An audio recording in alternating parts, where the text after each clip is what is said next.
O pusulayı niçin okumadınız paşa? Ar ettim hünkârım.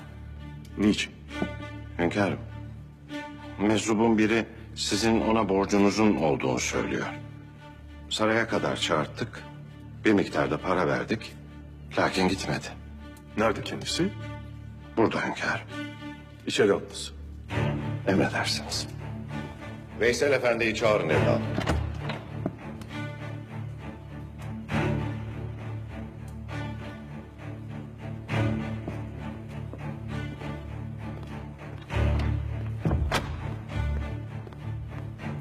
Buyur efendi, anlat derdini. Hünkârım, bana borcunuz var hünkârım. Size nereden borcum varmış evladım? Efendim, ben ticaretle uğraşıyordum. İflas ettim. Boğazıma kadar borca battım. Her gece yatarken Allah'a dua ederim efendim. Evladım, hünkârımız borcun nereden kaynaklandığını soruyor. Dediğim gibi, her gece yatarken Allah'a dua ederim. Dün gece rüyamda Peygamber Efendimiz Aleyhisselatü Vesselam Efendimiz'i gördüm efendim. Sallallahu aleyhi ve sellem.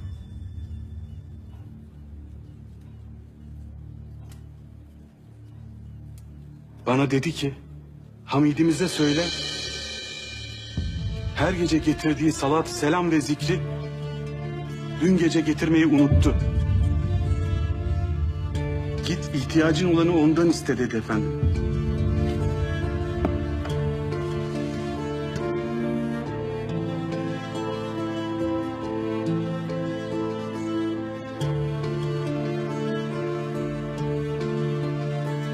Ne dedi? Hamidimiz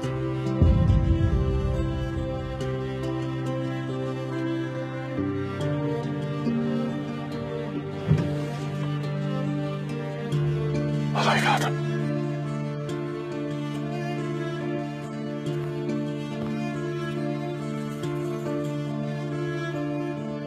Ne dedi, bir daha söyler misiniz? Hamidimiz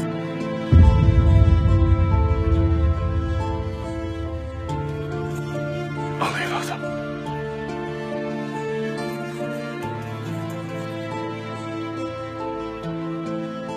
Ne dedi, bir daha söyleyiniz. Peygamber Efendimiz'i rüyamda gördüm ve Hamidimiz dedi.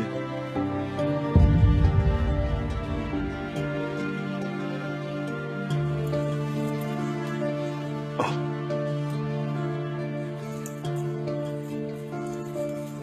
Bir daha söyleyiniz evladım. Hamidimiz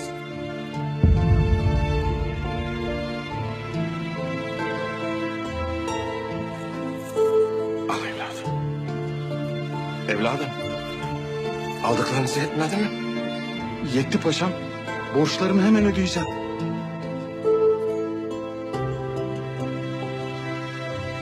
Selametle.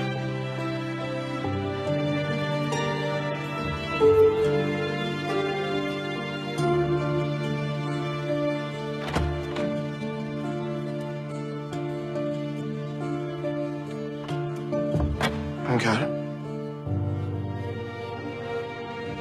Neredeyse üzerinizde ne varsa alacaktı. Sen ne dersin paşa? Vallahi billahi tüm servetimi, saltanatımı istese verirdim. Dün gece çalışıyorduk paşa. Masanın üzerinde uykuya kalmışız.